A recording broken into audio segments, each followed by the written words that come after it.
Do you like history? Historians say if we neglect our history, we're destined to repeat it. There's a lot of history inside this antique sewing box. Let's see if we can thread together a little of our American past. In 1751, just 25 years before we declared our independence from Great Britain, Benjamin Franklin wrote a satirical commentary in the Pennsylvania Gazette.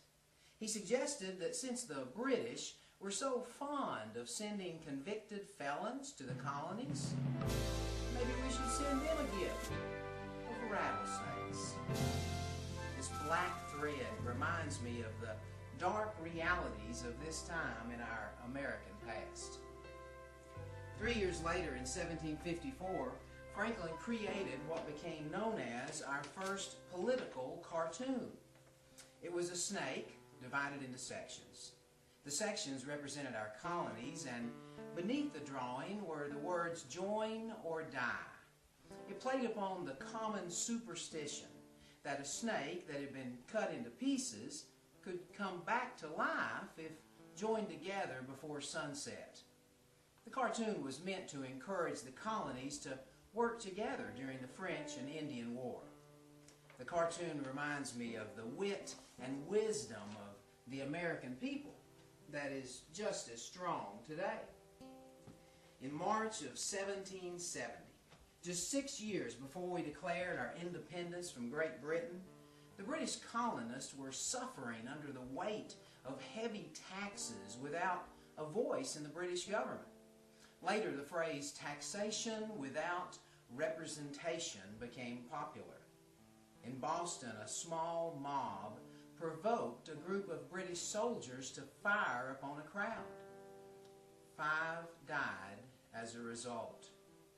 Those who wanted us to secede from Great Britain used the event to nurture hatred by calling it the Boston Massacre.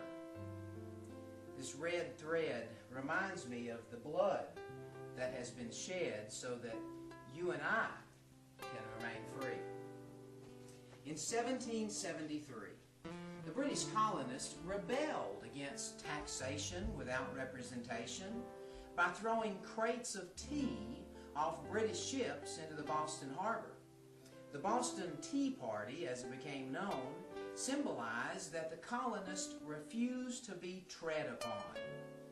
This brown thread reminds me of the tea that soaked in the harbor that day.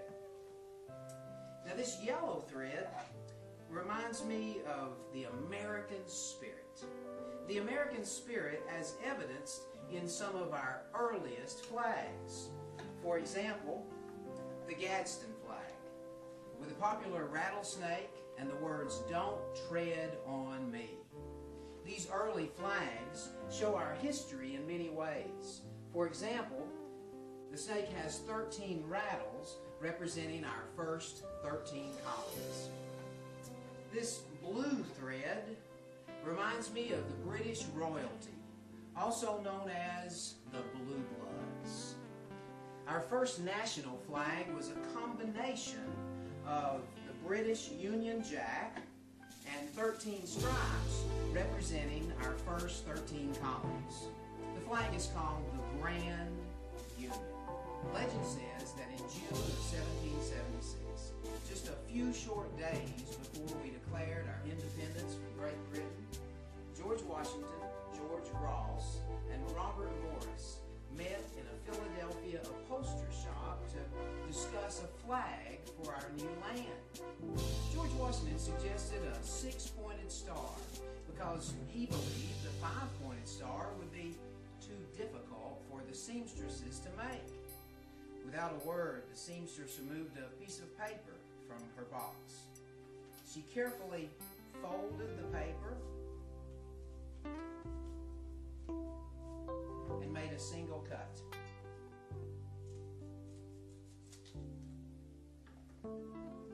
She unfolded a perfect 5-pointed star.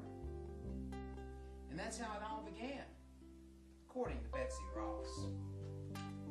July 4th, 1776, the Second Continental Congress adopted our Declaration of Independence. John Hancock, as President of the Congress, was the only one to sign the document on that day. Later, on August the 2nd, the remaining 55 delegates began to sign. All the men knew that their act of rebellion put them in danger of death from the British Crown. But legend says that John Hancock signed his name large so that King George would have no doubt as to who had taken this stand. To this day, the request for a signature is often stated, "Give me a John Hancock." June 14, 1777. Almost a year later, but still far short of actually winning our independence from Great Britain, the American Congress adopted the Betsy Ross flag as our first official flag. Each year on June 14th, we celebrate Flag Day. July 4th, 1826.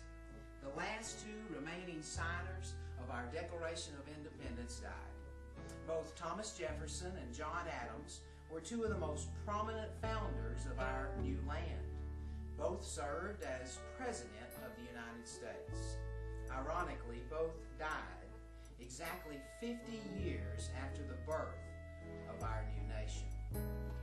And in 1959, our 50th star was added to our flag with the adoption of Hawaii as our 50th state. Today, over 300 million people live in the United States of America. We live with more freedom, liberty, and justice than any other people on earth. We're a blend of many cultures, races, religions, and beliefs. We stand united in our love of this great land and the freedom it brings. The men and women of our armed forces pledge to give their lives so that we may maintain those freedoms. We pledge our allegiance to a symbol that says, "Don't tread on me." We began as 13 colonies, represented by 13 red and white stripes. We stand today as 50 United States, represented by 50 stars on a canton of blue, representing a new constellation. Yes, we are proud. And this is our red, white,